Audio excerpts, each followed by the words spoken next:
Hey everyone, G.A. Gallagher here, George. I'm just going to do a quick little video on my Lee Precision Deluxe Turret Press. So I'm going to show you my press, some of the things I've done to it, mods I've done to it, some of my equipment, just to give you an idea of what I am doing with it. So when you buy this press, it comes with essentially everything you're going to need to reload, except for obviously the brass, the bullets, the powder, the primers. They're going to give you all your dies. So station one, you've got your decapping and resizing, your powder.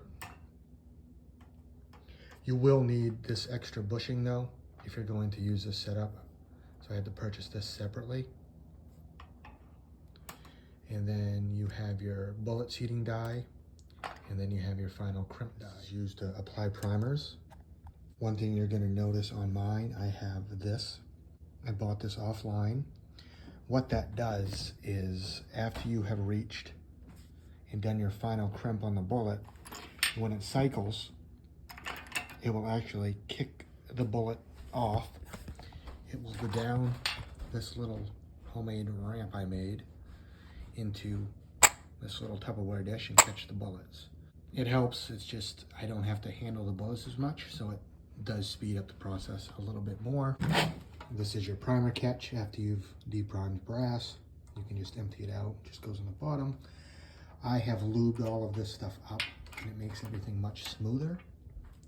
I've also taken this handle and I put a slight offset in it to bring it out to give more room.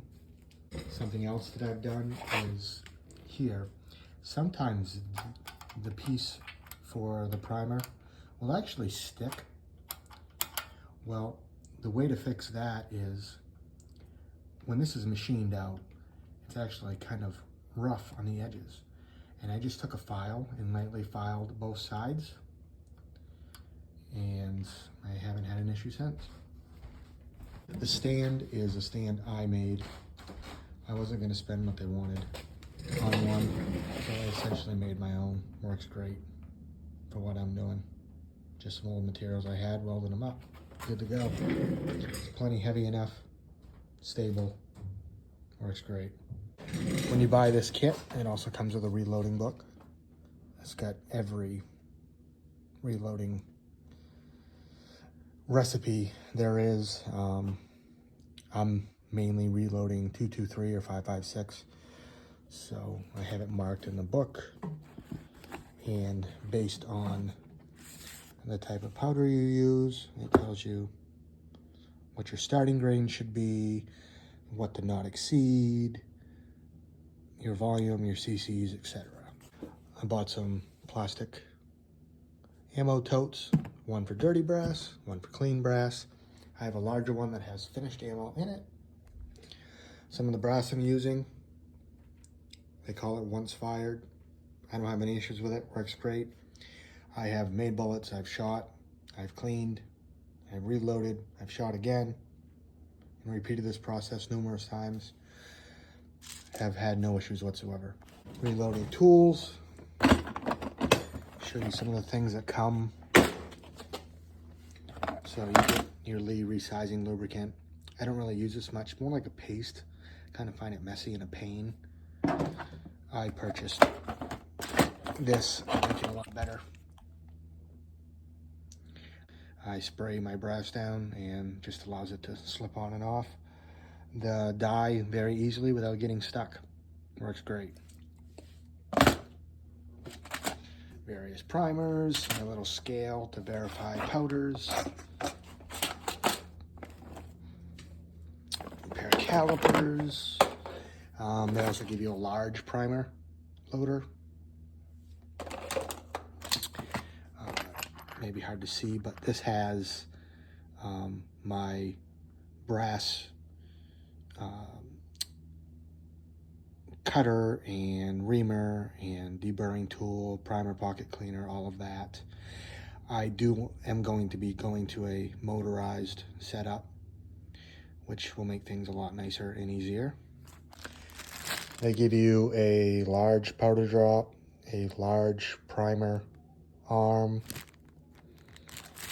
So something else I should mention is a sacrificial part on this reloader inside where this rod sits, inside this plastic piece, is this little square, and one side is kind of raised. This is a sacrificial part because what happens is the corners of it will wear out.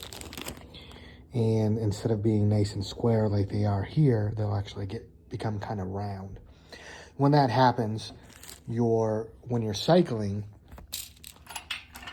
it will actually slip and it won't cycle. So it's good to have a few of these as spares on hand. One thing that helps though with saving these is if you're going to remove your die plate, you want to have your rod all the way at the top, and it takes the pressure off from that little square piece. So therefore, you won't prematurely wear them out. Another nice little tool that I have is this, and this is for 223.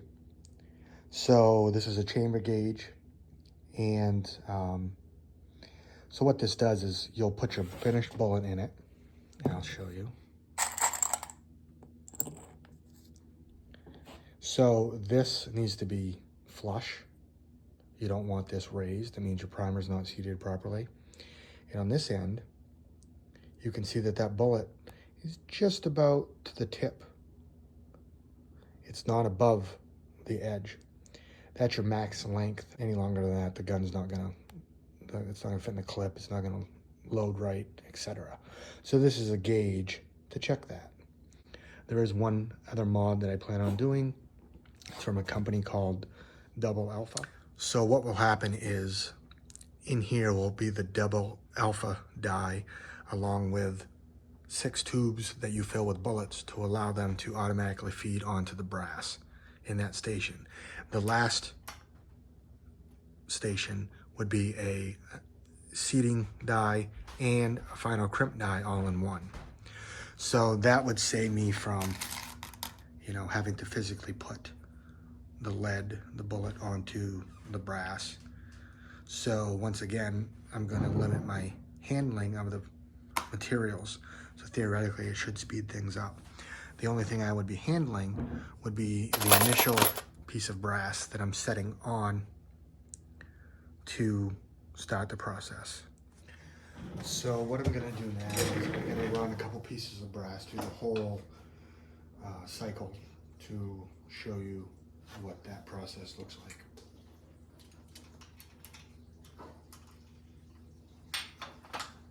Put my primer on, down, push forward. I seated my primer up. I just dropped my powder down, my bullet up, initial seat, final crimp, kicks it off. Up, prime, seat the primer, powder, bullet,